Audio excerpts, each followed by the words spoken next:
O'rtog'im qizini uzatdi. Aytadiki, 3 kundan keyin shunaqa yomon sog'indim. Kechasi uxlamay chiqdim. Mashtim achishdi. Ertalab bomdoddan keyin xotinga aytdim, tur. Qizingni ko'rib kelamiz dedi. Voy, adasi jinnimisiz? Qanaqa borib ko'ramiz? Ko'cha sipirgani chiqadi, uzoqdan bir ko'rib kelamiz. O'zini jonli ko'rgim kelyapti debdi. Xullas, eri xotin chiqib borishibdi.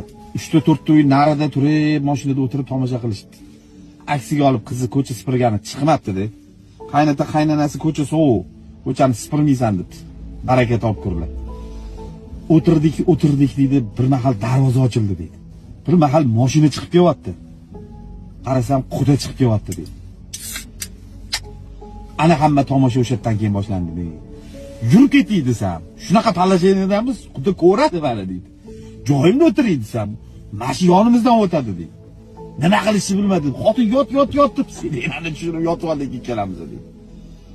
Shu bilan qizimni ko'ra olmay men ketdim dedi. Bechora.